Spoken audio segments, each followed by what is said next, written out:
Mēs dzīvojam laikā, kad jau sen esam pieraduši par ceturto varu dēvēt mēdījus. Līdz šim ierasts, ka tie bijuši sabiedriskās domas veidotāji, taču mēdīju vidē vērojama jauna un strauji progresējoša tendence – mēdīju un auditorijas satuvināšanās. Ir būtisks tendence, kas saistīts ar tehnoloģiju iespējām, ar interaktivitāti, ar to, kas ir jau apmēram 5 gadus jauna tendence, kā tradicionālo mēdīju saplošana ar sociālo tīklu komunikāciju, jo mēdīji cenšas sekot tur, kur ir auditorija un uzrunāt. Informācijas platformā ienāca 4. spēlētājs internets, kurš ar saviem piedāvātajiem tehniskajiem risinājumiem izrādījies krietni pārāks. Lai tradicionālie mēdīji nezaudētu savu vietu, tiem nākas pielāgoties jaunajiem apstākļiem. Ja mums ir bijuši kādreiz, avīzes, radio un televīzija, tad šobrīd ienāk 4. mēdījis, kas kaut kādai daļai no tā visa, kas ir bijis līdz šim, atņem šos lasītājus, šos lietotājus. Vai ir robeža starp to, kur šis lietotājs ietekmē saturu? Robeža ir redakcionālā politika. Tā ir tā, kas var noteikt, cik lielā mērā lietotājs var ietekmēt saturu. Ja mums piezvan uz ziņām cilvēks un pasaka, viņam ir tāda un tāda problēma, tad mēs sākam to izvērtējam iekšēji, vai tā ir problēma, par kuru ir jāzina visai valstī. Ja tā ir problēma, tad mēs braucam pie šī cilvēka un risinām šo viņa problēmu. Reaģējot uz auditorijas pieprasīto saturu, mēdīji ir spiesti pielāgoties. Tāpat kā mums mainās mūsu prioritātes, mēs arī mainam, iespējams, nopērkam jaunas drēbes vai uztaisam jaunu frizūru un sākam lasīt citu veidu grāmatas. Ja? Tāpat arī mēdījis, mainoties laikam un realitātei apkārt, kurai jāsako līdzi un jānoķer to, kas virmo gaisā, arī maina, ievieš jaunas idejas, ja, lai neieslīgtu rutīnā. Lai noturētu savu līdzšinējo un piesaistītu jaunu auditoriju, tradicionālie mēdīji kļuvuši pavisam netradicionāli savas formas ziņā. 21. jūnijā pirmo reizi gaisā gāja jaunais Radio 101. Bariņš pieredzējušu, entuziastisku un radošām idejām bagātu cilvēku bija izveidojuši Latvijā līdz šim nebijušu projektu. Radio, kuru var ne tikai dzirdēt, bet arī redzēt gan dzīvajā, gan internetā, gan televīzijā. Mēs sapratām, ka tā turpināt principā mēs nevēlamies. Tas mums vairs nav interesanti, tas kaut kādā ziņā sāk jau darboties pret mums, jau kas sanāk tā, ka tu jau zini no galvas, kā tas būs ejot vakarā nākot mājās. Es atceros, ka mēs to izdarījām, kaut kas arī bļaustījās, jā, baigi revolucionāri, tas ir viss jau bijis, tas ir sen viss noticis. Latvijā nekā tāda nebija, ja kaut kas ir, labi, ok, ko tad, ja tagad visā pasaulē āda džemperus, tad mēs nevilksim džemperus un neādīsim, tas tā muļķīgi. Cenšamies joprojām kaut kādas lietas, kas mums pašiem šķiet, kas ir mainīt. Jā, tā, protams, ir liela uzdrīkstēšanās, tas ir ļoti liels risks un tas ir ļoti dārgi, jo kaut kas var arī neizdoties. Un nekādas žēlstības jau nebūs, jo lielākā daļa jau tikai gaida, lai mēs paklūpam, lai mēs kļūdamies. Bieži vien saka, ka meitenes smuku nepucējās dēļ džekiem, bet smuku pucējās dēļ citām meitenēm. Ja? Tur arī savstarpēji kaut kāda konkurence ir. Un tad varbūt kaut kas tam līdzīgs arī ir tais visās mēdīju lietās, kad kāds kaut ko pastāsta, varbūt 100 gadu tā diena būtu uztaisījis kaut ko, neko vai citi. Ja? Mēs uztaisījām video kaut kādas lietas, tad daži labstājas pakaļ uzreiz. Viņiem arī vajag. Pretēji latviešu kultrumam, tad mēs vismaz mēģinājām. Un paldies Dievam, šobrīd rādās, ka viss ir kārtībā. Par jaunizveidoto Radio 101 arī mēdīju ekspertei ir savs viedoklis. Es pieļauju, ka kaut kas tieši tāds pats. Uz ielas stūra, kur dīdžeji aprunā meiteņu mini-kleitas un māja rociņu un garām staigājušiem sunīšiem, iespējams, ka tāds nav. Bet konceptuāli un pēc būtības tāda radio ir daudz.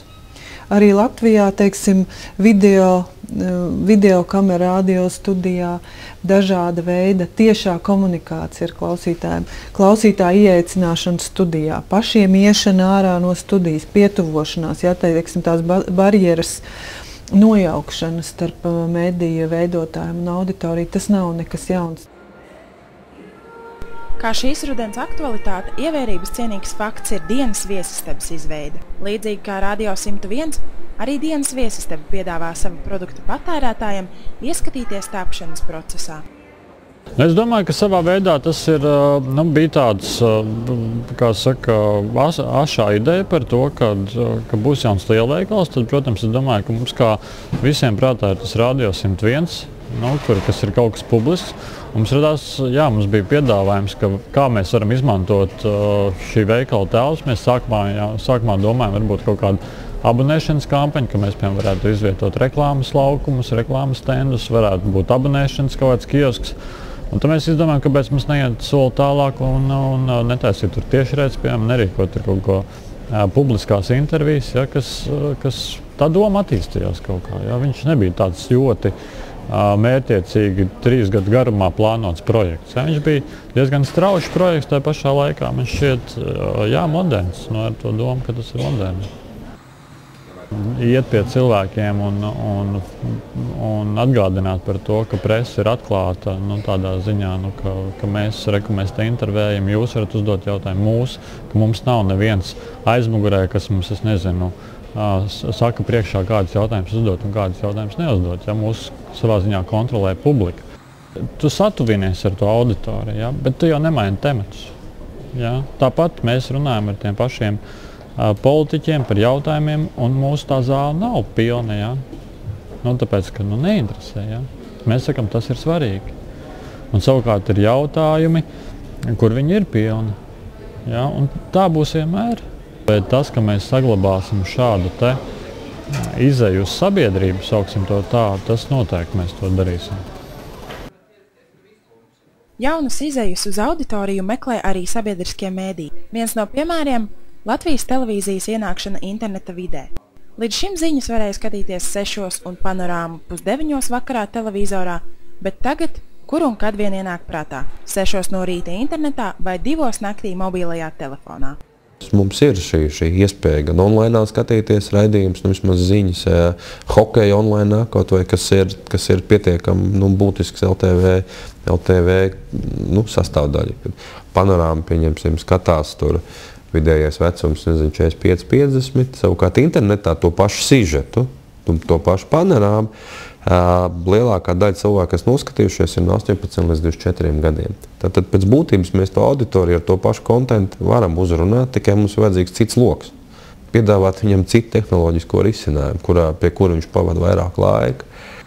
Pēc būtības ir jābūt vēl vienai pietiekami stabilai kājai, teiksim tā. Šobrīd viena stabilā kāja, kas ir šī platforma, šis loks ir ierastā televīzija, tradicionālā, un tikpat spēcīgai kājai ir jābūt web versijai. Tas ir sabiedrības pieprasījums pēc kaut kā cita, ka viņi ir noguruši no tā, kas ir bijis kaut kā tur ierastā, un tad medijam jau ir jāsako līdz laikam, viņam ir jāsajūt tās sabiedrības vajadzības un tas sabiedrības noskaņojums. Bet kas medijus sagaida nākotnē?